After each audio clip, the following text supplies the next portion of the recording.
नमस्कार दर्शकों, देश 15 अगस्त को आज़ाद हुआ था 1947 को, लेकिन कुछ ऐसे लोग हैं जिनको आज़ादी मिली 5 अगस्त 2019 को, जब राज्यसभा में ये बिल लाया गया जिसमें 370 में संशोधन की बात थी और 35 को रिपील किया जाना था। जी, मैं बात कर रहा हूँ वेस्ट पाकिस्तानी रिफ्यूजियों की, गोरखा बिरादरी की, वाल्मीकि समाज की। ये वो ऐसे लोग हैं, अगर हम वेस्ट पाकिस्तानी रिफ्यूजियों की बात करें, जो लखनपुर से बाहर सेटल हुआ वो देश का प्रधानमंत्री भी बना, चाहे मनमोहन सिंह की बात करें उप प्रधानमंत्री बना, गुजराल साहब की बात करें या फिर बात करें लाल कृष्ण आडवाणी की जो उप प्रधानमंत्री भी बने। लेकिन जो लखनपुर के इस पार बसे उनको तो वोटिंग राइट भी नहीं था असेंबली में और ना ही उनको मालिकाना हकूक मिले। वैसा ही गोरखा बरादरी के साथ भी हुआ, 1962 में बसाया गया और उनके साथ भी ऐसा ही किया गया। वाल्मीकि समाज को विशेष न्योता दिया गया जब सरकार संकट में थी।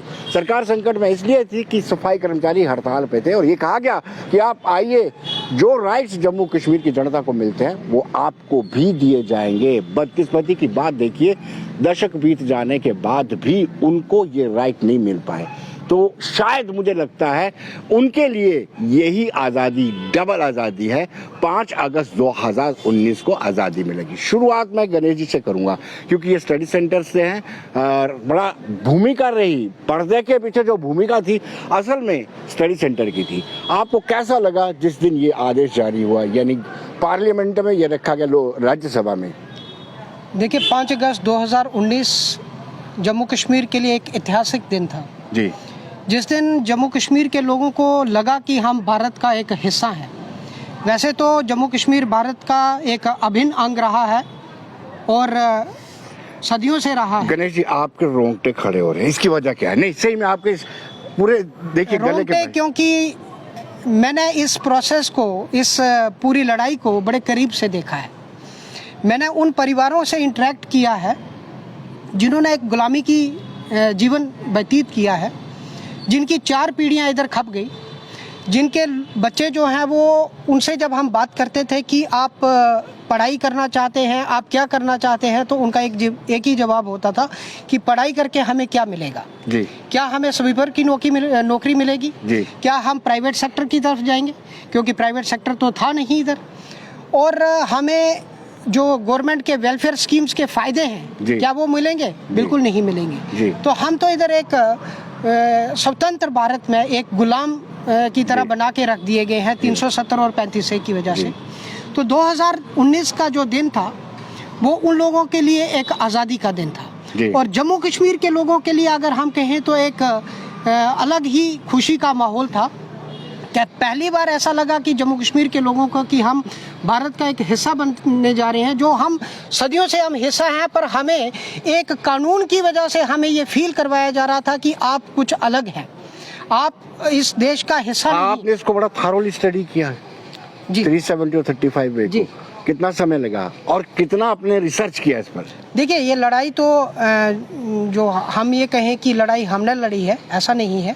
जब से ये अनुच्छेद 370 भारत के कॉन्स्टिट्यूशन में आया तब से ही ये लड़ाई चल रही थी और बहुत सारे लोग जो हैं, बहुत सारे जाने, प्रजा परिषद की अगर हम बात करें, बहुत महान जो हमारे सेनानी थे इधर जम्मू कश्मीर के, उन्होंने अपनी जान दे दी और बहुत सारे ऐसे लोग हैं जो ऐसा दिन देख भी नहीं पाए और बहुत सारे ऐसे भाग्यशाली लोग भी हैं जिन्होंने ऐसा ये दिन देखा और जिनको ये लगता था कि हमने अपने जीवन में कभी सोचा नहीं था कि ऐसा दिन आएगा। तो उनके लिए एक हर्ष और उल्लास का दिन था और हमारे लिए एक अलग ही उल्लास था, क्योंकि हम उन लोगों के चेहरों पे एक खुशी देख रहे थे। उन लोगों के चेहरे पे एक अलग ही खुशी थी कि उनको ऐसा लग रहा था कि उनको पता नहीं क्या मिल गया है। और जम्मू कश्मीर के जो लोग थे उनको ऐसा लग रहा था कि पहले ऐसा लग रहा था कि शायद हमें जम्मू कश्मीर से पलायन करना पड़ेगा, शायद जम्मू कश्मीर में क्या होने वाला है। उनमें एक sense of security, sense of safety जो है वो इस अनुच्छेद को हटाने से और इस अनुच्छेद के संशोधन से आई। जी, कल साहब, आपका क्या अनुभव रहा जब ये हुआ और आपको अब राइट्स मिल रहे हैं, तो कैसा लग रहा है? पहले आप जद्दोजहद करते थे, तहसीलदार के ऑफिस में, नायब तहसीलदार के ऑफिस में, पटवारी के ऑफिसों के चक्कर लगाते थे। आप इस जगह बस करके भी नागरिक होने के बावजूद आप अपने आप को नागरिक नहीं बन पा रहे थे। देखो जी, ऐसा है जी कि हमने तो जब ये 19 पास हुआ तो हमने सबको आज़ादी मिल गई। जी। हम तो एक गुलाम की जीवन जिंदगी जी रहे थे यहाँ पे। एक्चुअली गुरखास की पहचान यहाँ पे जीरो के बराबर थी जी। गुरखास को कोई मान्यता नहीं दी जा रही थी यहाँ जी। पे। हालांकि मैं अपने घर की बात कर रहा हूँ, जी। मैं अपने खानदान की बात कर रहा जी। हूँ। मैं मेरे 5 जनरेशन यहाँ जम्मू कश्मीर में रह चुके हैं जी। और हाईएस्ट पोस्ट में रह चुके हैं, ऐसी बात नहीं जी। है। जनरल दुर्गा सिंह मेरे दादाजी का नाम था, यहाँ पे थे, लेकिन हमको मान्यता नहीं दी गई। जी। हमको कोई फायदा नहीं हुआ जम्मू कश्मीर बैठने का। हालांकि हम लोग बाहर से लाए गए थे। जी। हम लोग बेसिकली नेपाल के रहने वाले हैं, जी, हमको वहाँ वहाँ से से लाया गया था, यहाँ से हमको बिठाया गया था। जी। हमको ये बताया कि तो आपको सभी सुविधाएं मिलेंगी, सारी सुविधाएं जो जम्मू कश्मीर के नुमाइंदों को नुमाइंदों को मिलती वो जी। मिलेगी, लेकिन हमको नहीं मिले। जी।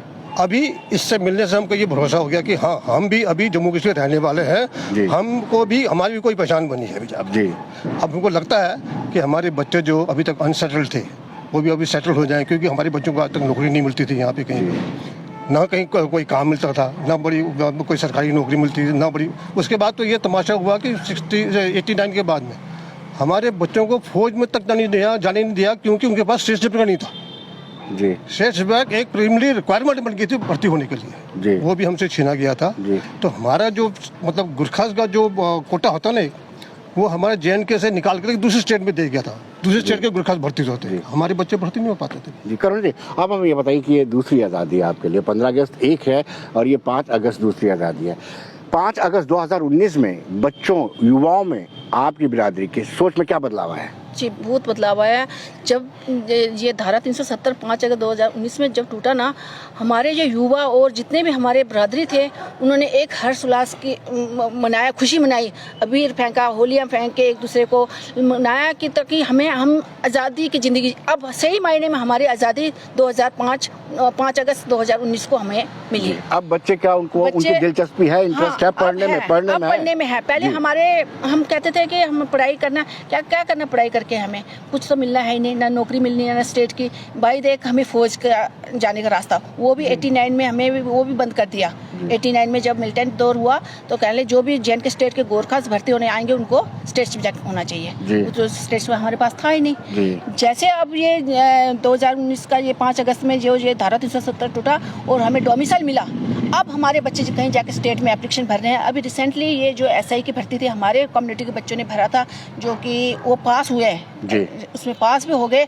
अनफॉर्चुनेटली जो ये कुछ हो गया पंगा, तो इसकी वजह से वो रहने, हो सकता है अगली बार फिर आए तो फिर वो उसको चांस मिल सकता है। अब हमारे बच्चे को काफ़ी उम्मीद है, अब उनको हम चाहते हैं कि उनके इतने पंख हो जहाँ वो जा सकते हैं, उड़ के जा सकते हैं। हम ये सरकार ने किया, और मैं सबसे ज़्यादा स्टडी सेंटर वाले को मैं धन्यवाद करती हूँ, जिन्होंने आके हमारे एक एक घर में जाके निरीक्षण करके हमारे कागजात देखे। जो हम 200 साल से रह रहे हैं, उसके बावजूद ही हमें यहाँ पे कुछ नहीं मिलता था। अब जाके हमें बड़ी उम्मीद हुई है। हमारे नए बच्चे, जो नए जनरेशन के बच्चे हैं, नौजवान बच्चे हैं, उनको अब कहीं ना कहीं नौकरी मिलने की बड़ी उम्मीद, आशा है। आपके साथ भी बहुत इनजस्टिस हुआ है। आपको सिवाय सफाई कर्मचारी के कहीं आपको नहीं रखा जाता था, ना ही आपको कोई प्रमोशन मिलती थी। और मैंने कुछ स्टडी किया कि गणेश जी आपके साथ भी शेयर करना चाहता हूँ। थोड़ा सा मुझे अच्छा लगा कि इनकी बिरादरी के बच्चे जो है स्टडी में दिलचस्पी नहीं रही है, फर्दर स्टडी में बिल्कुल नहीं। और पिछली बार जो 12th का एग्जाम आया है, किसी बच्ची ने 96 पॉइंट समथिंग मार्क्स लिए हैं। ये एक बड़ी अच्छी बात है। गिल साहब क्या कहेंगे आप? पहले तो मैं धन्यवाद करना चाहता हूँ विनोद जी आपका जी। और जब 370 टूटी यहाँ से जी, 35 से ख़त्म हुआ, 370 टूटी, हमारी बरादरी में तो मानो ऐसा हो गया कि जैसे किसी भूखे को रोटी मिल गई जी, किसी बेघर आदमी को छत मिल गई। इतनी खुशी हुई कि हमें पता नहीं क्या मिल गया। लोगों को इतने रोंगटे हमारे खड़े हो गए उस वक्त भी। इस वक्त मैं बात कर रहा हूँ आपसे, तो वो सीन जो है वो याद आ जाता है। जो हमने दुख काटा, मुसीबतें झेली, हमारे बच्चे पढ़े लिखे ग्रेजुएट बच्चे, जिनको सरकार, यहाँ की सरकार में हमें स्टेट में नौकरी नहीं मिलती थी, तो एक आशा की किरण आ गई दिल में कि चलो अब हमारे साथ ऐसा हुआ, कोई भगवान बनकर आया जिसने हमारे सिर के ऊपर हाथ रखा, हमें छत दे दी और हमारे बच्चे को आश्रय मिल गया। अब हिम्मत, अब हमारे अंदर एक आशा होगी कि हमारे बच्चे भी अब डॉक्टर बनेंगे, इंजीनियर बनेंगे, हमारे बच्चे भी MLA बनेंगे, हमारे लोग भी मंत्री बनेंगे। लेकिन उसके बावजूद भी 4 साल हो गए हैं, कोई कार्रवाई ऐसी नहीं हुई कि हमारे समाज में कोई बदलाव आया। जी। एक डोमिसाइल तो हमें मिल गया, जी। लेकिन उसका कोई हमें अभी तक कोई बेनिफिट नहीं हो रहा जी। है। हमारे बच्चों को आपके बच्चे अप्लाई कर रहे हैं? बिल्कुल सर, हाँ, अप्लाई कर रहे हैं। हम चाहते हैं कि जैसे कश्मीरी पंडितों को एक स्पेशल कोटा मिला था कश्मीर में जी। उनको बसाने के लिए, हमारे बच्चों को भी एक वन टाइम सेटलमेंट होनी चाहिए, जी। एक स्पेशल कोटा उनको भी मिलना चाहिए, ताकि पहली एक दफ़ा उनको। तो हम ये चाहते हैं कि हमारे समाज में तरक्की कैसे हो, बिल्कुल डाउन से डाउन है। और किसी पॉलिटिकल पार्टी ने डीडीसी इलेक्शन हुई है, 4 साल हो गए, उसके बाद डीडीसी इलेक्शन आई है, किसी पॉलिटिकल पार्टी ने हमें डीडीसी की टिकट नहीं दी हमारे समाज को। कोई हमारे समाज को ऐसा, अभी अब आने वाले टाइम है एमएलए की इलेक्शन है, वहाँ पर भी ऐसी कोई बात नहीं हो रही है।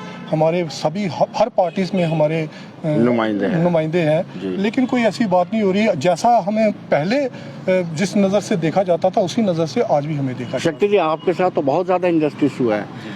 आपके रिप्रेजेंटेटिव कई मरतबा मनमोहन सिंह जी, डॉक्टर मनमोहन सिंह जी, जो फॉर्मर प्राइम मिनिस्टर हैं, हमसे मिले हैं, और उनको कितना बुरा लगता होगा कि हम वोट कास्ट नहीं कर पा रहे हैं और ये हमारे प्रधानमंत्री हैं। जी सर, सबसे पहले तो मैं, क्योंकि आप बोले हैं कि जैसे हमारे जो संस्था के लीडर थे जैसे प्रधानमंत्री से मिलते थे जी, वो मीटिंग में जैसे वो अपने दुखड़े बताते थे वहाँ उनको, लेकिन 5 अगस्त को जो हमें एक धारा 370 और 35 ख़त्म हुई, जितनी खुशी हमें उस दिन मिली वो पूरे वेस्ट पाकिस्तानी रिफ्यूजियों को जो मिली। मान लो कि 50 साल और 60 साल का बूढ़ा भी जो था वो भी 18 साल की एज में अपने आप को महसूस करके वो खुशी मना रहा था, क्योंकि ये इम्पॉसिबल मानते थे हम लोग, क्योंकि ऐसा हो ही नहीं सकता। क्योंकि ये ऐसा आर्टिकल 370 कहा जाता था लीडरों के तहत, जम्मू कश्मीर के जितने भी नेता के असेंबली में ये 1/3 मेजॉरिटी आएगी तो यहाँ बिल आएगा तो इम्पॉसिबल माने जाते थे। तो हमारे लोग तो बिल्कुल आशा छोड़ के बैठे हुए थे कि यहाँ से हमें आज नहीं तो कल यहाँ से पलायन करना है, बाकी लखनपुर पार करेंगे। लेकिन किस्मत हमारी ये है कि 5 अगस्त का एक सुनहरी मौका हमें दिया। आप इसको समझते हैं कि ये आज़ादी है? आपने गुलामी की जंजीरों को तोड़ा और ये तोड़ने में भारतीय जनता पार्टी की कोई वाली एनडीए सरकार की मदद नहीं? जी, उसमें पूरा सहयोग है, क्योंकि 70 साल से तो हमारी फाइट जो हमारी संस्था की चल रही थी, हमारे जो नेता लोग थे वो कर रहे थे, लेकिन उसमें एनडीए जो सरकार है अब की जो बीजेपी की सरकार थी, माननीय प्रधानमंत्री के नेतृत्व में जो चल रही थी, उनका बहुत बड़ा रोल है इसमें हमें आज़ादी दिलाने में। और हम ऐसे वेस्ट पाकिस्तान जितने भी परिवार हैं ऐसी सरकार आपके कुछ नुमाइंदों ने डीडीसी बीडीसी के इलेक्शन लड़े? डीडीसी इलेक्शन क्योंकि 70 साल के पहले हमें मौका मिल रहा था, कोशिश की थी हमें कि कुछ पार्टियों से अप्रोच की कि हमें वो टिकट दी जाए वहाँ से, तो हमारे लोग भी अपनी किस्मत आजमाएं, लेकिन वो टिकटें हमें वहाँ नहीं मिली। लेकिन इंडिविजुअली वो लोग नहीं लड़ पाए, क्योंकि पहली इलेक्शन तो ये भी खुशी थी कि हमें पहली बार वोट डालना है 70 साल के बाद, तो लोगों ने ये ज़्यादातर यही सोचा कि हम पहली बार इलेक्शन में वोट डालने जाने तो पहले वोट ही डालें, नेक्स्ट टाइम हम अपने देखेंगे कि कहाँ इलेक्शन लड़नी है हम। करुणा जी, आपको मालिकाना हकूक को लेकर के कुछ दिक्कतें पेश आ रही हैं? जी बिल्कुल पेश आ रही है। जैसे कि हमें गोरखा नगर 1962 में बसाया गया था, उसके बाद अलाटमेंट तो हुई है लेकिन रेगुलाइजेशन अभी तक नहीं हो पा रही है जी। तो हमें बड़ी दिक्कत आ रही है। हमारे जो पूर्वज है, हमने जो इतने साल भारत माता की सेवा की, जैन की स्टेट की सेवा की, आर्मी में रहे, वही पैसे से 3-3 मरले में वो जो थोड़ी सी झोपड़ी बनाई है, लेकिन वो अभी तक हमारे मालिकाना हक हमें मिल नहीं रहा। तो डोमिसाइल जो है, डोमिसाइल तो दे दिया है, सिर्फ नौकरी के लिए, जो बच्चे स्टेट की नौकरी कर सके उसके लिए दिए हैं, लेकिन उसके लिए भी अभी डोमिसाइल अलाटमेंट के लिए इशू नहीं कर रहे हैं, वो मान नहीं रहे हैं, उसके लिए भी कहते स्टेट सब्जेक्ट लाओ, वो भी हमें अभी प्रॉब्लम आ रही है। तो हम आपके माध्यम से सरकार से यही अपील करना चाहती हूँ कि जल्द से जल्द हमारी भी ये जो अलाटमेंट दिया हुआ ज़मीन है, ये हमें रेगुलाइजेशन हो जाए, ताकि हमें भी थोड़ी सी राहत मिले। कल साहब जश्न मनाएंगे 5 अगस्त को? जरूर मनाएंगे, क्यों नहीं मनाएंगे, हम तो मना रहे हैं। हम मनाएंगे 5 अगस्त को, जरूर मनाएंगे, क्यों नहीं मनाएंगे। मीटिंगें रखिए, झंडा चढ़ाएंगे, हम हर साल झंडा चढ़ाते हैं। हमारे गोरखा कम्युनिटी में दशहरा बहुत बड़ा त्यौहार होता है, लेकिन हम 5 अगस्त को ऐसे मनाएंगे जो दशहरे से भी ज़्यादा मनाएंगे, दशहरा दिवाली से भी ज़्यादा मनाएंगे। और हमने पूरा झंडा चढ़ाते हैं, ये 3रा साल अब झंडा चढ़ाने का है, ये भी चढ़ाएंगे, पूरे हर्षोल्लास से खुशी मनाएंगे। इस चीज़ को हम भूलेंगे नहीं, आने वाले जनरेशन तक नहीं भूलेंगे कि जो हमें गुलामी की जंजीर से आज़ाद किया मोदी सरकार ने, हम उनका भी तहे दिल से शुक्रिया अदा करते हैं जिन्होंने हमें आज़ादी दिलवाई है। सही मायने में आज़ादी हमारी 5 अगस्त 2019 को है। गणेश जी, आपने बड़ा माइन्यूटली इसको पढ़ा है, और आज जो कश्मीरी नेता ये बरगला रहे हैं टनल के उस पार भी और इस पार भी कि कोर्ट में चैलेंज किया हुआ है, कोर्ट हमारे फेवर में होगी, ये कैसे है? देखिए, कश्मीरी नेताओं ने इस सारे 370 या 35A का एक ऐसा फोबिया क्रिएट किया हुआ था और वो सिर्फ परसेप्शंस के ऊपर बेस्ड था। जैसे आपने देखा, कुछ नेताओं ने कहा कि झंडा उठाने वाला नहीं मिलेगा अगर 370 कंधा नहीं देगा कोई, लिंक टूट जाएगा, ब्रिज टूट जाएगा। तो अब उनकी फ्रस्ट्रेशन है, अब वो अपनी एक वजूद की लड़ाई लड़ रहे हैं, क्योंकि उनको पता है कि जम्मू कश्मीर को लेके जो भारत सरकार का एक दृढ़ संकल्प है जी। और जो मोदी जी और अमित शाह की नेतृत्व में उन्होंने जो एक दृढ़ संकल्प किया है कि जम्मू कश्मीर में एक तरक्की की एक नई दिशा दी जा रही है। क्योंकि जैसे डोमिसाइल का मुद्दा है, जैसे वेस्ट पाक रिफ्यूजीज से बात की आपने, गोरखा कम्युनिटी से बात की, ये एक फर्स्ट स्टेज थी जी। अब हम दूसरी स्टेज में एंटर कर चुके हैं जहां डेवलपमेंट के राह पे हम चल रहे हैं जी। बाहर से इन्वेस्टमेंट आ रही है। जम्मू कश्मीर में जो इंस्टीट्यूशनल लीगल चेंजेस हैं, जो एक जम्मू कश्मीर का भारत के साथ एक पूरी तरह से जो एक लीगल एंगल से जो एक लॉज की सिमिलैरिटी होनी थी, वो काम चल रहा है। जैसे इन्होंने कहा कि डीडीसी के इलेक्शन हुए या बाकी इलेक्शंस में उनको पार्टिसिपेशन वोट डालने का हक तो मिला, बट उनके रिप्रेजेंटेटिव नहीं आए। तो मेरा ये मानना है कि आने वाले समय में बहुत सारी चेंजेस आएंगी और वाल्मीकि समाज को और वेस्ट पाक रेफ्यूजीज को या गोरखा समाज को, इनको शायद रिजर्वेशन के प्रावधान भी उनके मन में होंगे, क्योंकि ये कम्युनिटीज बैकवर्ड रही हैं। तो मुझे लगता है कि हमारा बैकवर्ड क्लासेस, लेकिन गणेश जी, हर एक सियासी जमात विनेबिलिटी देखती है, उसको पहले देखना होता है कि हमारा कैंडिडेट कैसे जीतेगा। देखिए, अगर हमने विनेबिलिटी देखनी होती जी तो जम्मू कश्मीर में आप देखेंगे कि भारतीय जनता पार्टी का कितना जो सीट शेयर है वो पहले रहा है, या वेस्ट पाक रेफ्यूजीज या वाल्मीकि, तो इनका तो वोट था ही नहीं अगर उस एंगल से। क्योंकि मुझे लगता है कि नरेंद्र मोदी और अमित शाह जी का जो नेतृत्व है, उनके लिए नेशन फर्स्ट एक एजेंडा है जी। तो उसमें पॉलिटिक्स नहीं आती है, क्योंकि जम्मू कश्मीर को लेके पाकिस्तान और चाइना और बाकी जो बैरूनी ताकतें हैं, उनका जो हमने रवैया देखा है वो भारत के ऊपर अटैक कर रही है। और जैसे 370 हटा और 35 से हटा, तो उन्होंने पूरे जितने भी प्लेटफॉर्म्स थे उन सब प्लेटफॉर्म्स में पूरी कोशिश कर ली, पर उनको कहीं पे भी वो नहीं मिला। अब उनके जो इधर कुछ एजेंट्स हैं वो एक बरगला रहे हैं। उनकी, मैंने कहा कि उनकी अब एक एक्सटेंशियल लड़ाई है, उनके वजूद की लड़ाई है। तो ठीक है, उनको अपने वजूद की लड़ाई लड़ने लीजिए, पर ना लीगल एंगल से ये जीत सकते हैं, ना ये फैक्चुअल एंगल से जीत सकते हैं। कहाँ का कानून है जो आपको एक कहेगा कि आप एक स्वीपर बन के रहेंगे? कहाँ का कानून है कि आपके बच्चे जो हैं वो एक जॉब नहीं कर सकते हैं? तो जब फैक्ट्स पे बात हुई तो कश्मीरी नेताओं के पास कोई भी सवाल का जवाब नहीं था। तो इसलिए मुझे लगता है कि वो कुछ भी नहीं कर सकते हैं और वो परेशान हैं, क्योंकि जम्मू कश्मीर में एक ट्रांसपेरेंट एडमिनिस्ट्रेशन आई है, ट्रांसपेरेंट तरीके से चीज़ों की इम्प्लीमेंटेशन हुई है। हाँ ठीक है, कुछ चीज़ों में कम्युनिकेशन गैप हो रहा है। जैसे करुणा जी ने बोला कि उनको मालिकाना हक नहीं मिला, पर अगर हम देखें तो पीआरसी जो है, पीआरसी एक इनवैलिड डॉक्यूमेंट है, बट कुछ जगह पे पीआरसी को डिमांड किया जाता है। पर मुझे लगता है कि जैसे ही एक इलेक्टेड गवर्नमेंट आएगी और समाज से उठ के इलेक्टेड रिप्रेजेंटेटिव जब कमांड संभालेंगे, तो ये जो छोटी मोटी जो प्रॉब्लम्स आ रही हैं ये भी दूर हो जाएंगी। जी साहब, आपसे ये जानना चाहूँगा कि क्या बदलाव आपको नज़र आता है 3 सालों में? क्योंकि मैंने आपकी कम्युनिटी से बातचीत की, उनका कहना है कि बच्चों का इंटरेस्ट पढ़ाई की तरफ बढ़ा है। बिल्कुल, बच्चों का इंटरेस्ट पढ़ाई की तरफ बढ़ा है। अभी आपने सुना भी होगा और पढ़ा भी होगा न्यूज़पेपर में, अभी मेडिकल के जो 12वीं के कक्षा के जो नतीजे आए थे, रिजल्ट आए थे, उनमें हमारी कम्युनिटी में काफ़ी बढ़ चढ़ कर किसी ने 90% लिया, किसी ने 96%, किसी ने 95% लिए। तो बड़ी खुशी की बात है कि बच्चों में बड़ा उत्साह बढ़ा है इससे कि अब हमें राइट्स मिल रहे हैं, कि हमें भी यहाँ पर नौकरी करने का जो है हक है हमारा, वो हमें मिलेगा, जो कि पहले नहीं मिलता था। तो इससे बड़ा बदलाव आया है, इस चीज़ से बड़ा बदलाव आया है और हम शुक्रिया करते हैं मोदी सरकार का, जिन्होंने हमें ये हक दिया है और हमें यहाँ के नुमाइंदे बनने का हक दिया है, हमें आज़ादी दी है।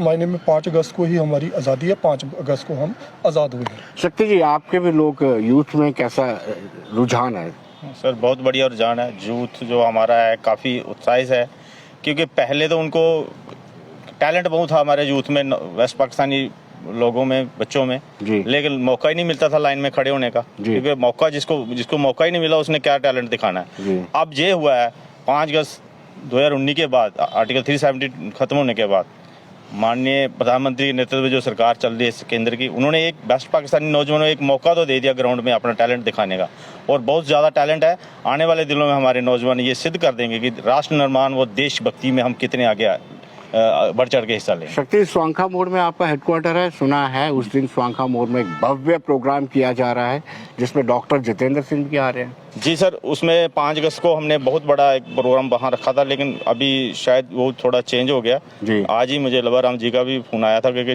5 की बजाय डॉक्टर साहब ने हमें 14 का टाइम दिया, लेकिन प्रोग्राम 5 को हम जरूर करेंगे जी। अब हमने फैसला किया कि हम हर तहसील में अपने अपने तहसील लेवल पे 5 अगस्त को ये सेलिब्रेट करेंगे, और 14 अगस्त को बहुत बड़ा भव्य प्रोग्राम जो स्वांखा मोड़ में डॉक्टर जितेंद्र सिंह के नेतृत्व में ये किया जाएगा।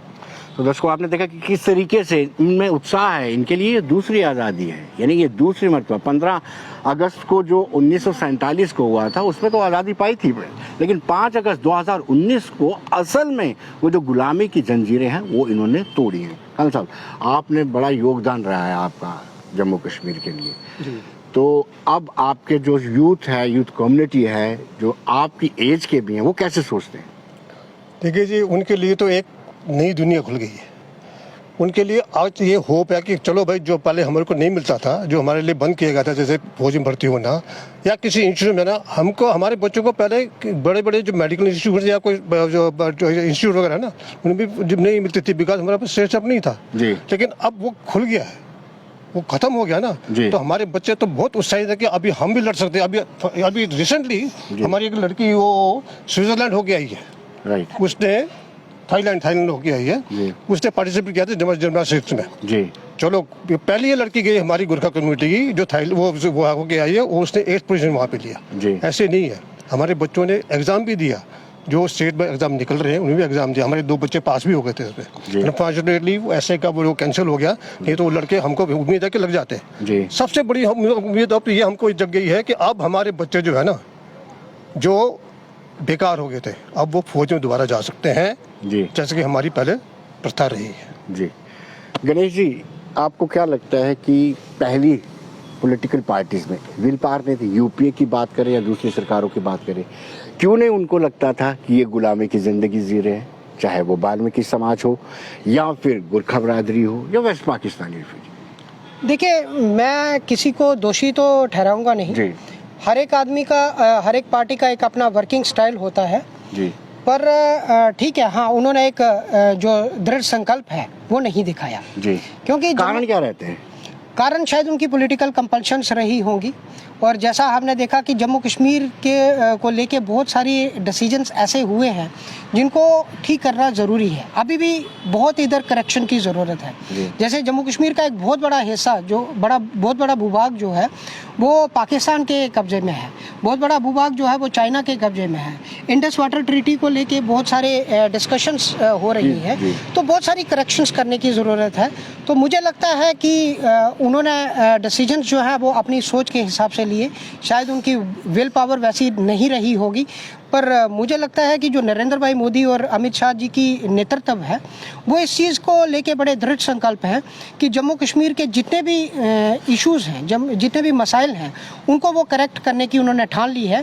और जैसे पाकिस्तान ऑक्युपाइड जम्मू कश्मीर की आपने देखा, पिछले दिनों एक बहुत बड़ी रैली हुई है उधर के लोगों की, उधर के मार्टियर्स को पहली बार एक श्रद्धांजलि दी गई है, क्योंकि लाखों की तादाद में वो लोग जो है वो मारे गए थे, उधर नरसंहार हुआ था, तो उनके बारे में कभी किसी ने बात नहीं की। तो पहली बार एक उम्मीद जागी है कि शायद हम वो भूभाग जो हैं अपने जीवन काल में शायद उस हिस्से में भी हम जा पाएंगे।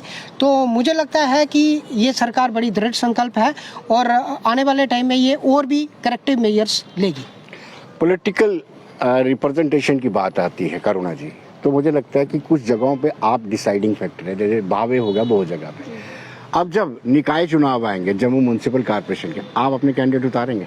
जी बिल्कुल उतारेंगे। अब और मोदी जी ने कहा कि नेशन फर्स्ट, सेकंड पार्टी और सेल्फ लास्ट, तो इस नेतृत्व में हमें पूरी उम्मीद है कि मोदी जी हमें रिजर्वेशन कोटा देंगे, तो अगर निकाय चुनाव में हमें सीट देंगे तो हम जरूर लड़ेंगे। गिल साहब, आप भी चाहेंगे कि आपको पॉलिटिकल रिजर्वेशन मिलनी चाहिए, जैसे आपने भी शुरू किया कि आपका कोई नुमाइंदा हाउस में होना चाहिए, चाहे जम्मू नगर निगम हो चाहे असेंबली हो, तो उसके लिए आप ये डिमांड करते रहेंगे लगातार कि हमें भी पॉलिटिकल रिजर्वेशन मिले? बिल्कुल सर, हम करते रहेंगे, मीडिया के माध्यम से हम करते रहेंगे, जहां हमें मौका मिलेगा हम वहां पर ये करेंगे, क्योंकि पॉलिटिकल रिजर्वेशन हमें जरूर मिलनी चाहिए, जिससे हमारा समाज जो है वो ऊपर उठ करके आएगा। बिल्कुल नीचे डाउन ट्रबल में है, सबसे लास्ट में आता है, और जो कि पूरा हमारे जम्मू कश्मीर की सेवा करता है। पूरा हमारा जो माताएं हैं वो सुबह अपने बच्चों को छोड़ करके शहर की सफाई के लिए निकल पड़ती है, शहर को खूबसूरत बनाने के लिए निकल पड़ती है।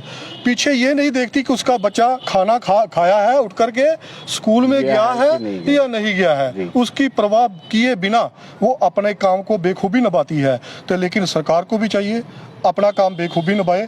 हमारा जो समाज है इतनी सेवा कर रहा है शहर को खूबसूरत बनाने में, पूरे हिंदुस्तान को खूबसूरत बनाने में, लेकिन हमारी खूबसूरती का भी ध्यान रखें। हमें भी वो हक मिलना चाहिए जिससे हमारा समाज उठ करके ऊपर आए। पीओ, वेस्ट पाकिस्तानी रिफ्यूजी जो है डिसाइडिंग फैक्टर है कुछ सीट्स पे जी, तो आप भी ये क्लेम करेंगे? जी जी, क्योंकि हमारा, मैं तो ये कहता हूँ कि 70 साल के बाद जो हमें आज़ादी मिली है, अगर पॉलिटिकल रिजर्वेशन अगर चाहिए तो वेस्ट पाकिस्तानी उसमें नंबर फर्स्ट आने चाहिए पहले, क्योंकि सांबा कठुआ से लेके जहाँ अखनूर तक बॉर्डर बेल्ट जितनी भी है वेस्ट पाकिस्तानी रिफ्यूजी बैठे हुए हैं, और वो बॉर्डर उन्होंने बसाया हुआ है, और पाकिस्तान की गोली का भी शिकार रहते हैं वो लोग। और 70 साल से वो इस तरह के, एक तो गुलामी की जंजीरें थी, ऊपर से पाकिस्तान का भी जुल्म जायज़ सह रहे थे। तो हमें तो ये पॉलिटिकल रिजर्वेशन चाहिए, 1-2 सीट हमें, अगर हमारा अपना रिप्रेजेंटेटिव असेंबली में जाएगा तो छोटे मोटे जो मसले वेस्ट पाकिस्तानी रिफ्यूजियों के वो ऐसे ही हल हो जाएंगे। जी, बहुत बहुत शुक्रिया, आप सबका बहुत बहुत शुक्रिया। और ये असल आज़ादी इनके लिए है जो गुलामी की जंजीरों को 5 अगस्त 2019 को तोड़ा था, और इसका श्रेय केंद्र सरकार को जाता है, और ये मानते भी हैं कि 5 अगस्त उनके लिए ऐसा ही है जैसे 15 अगस्त देश भर के लोग मनाते हैं। धन्यवाद।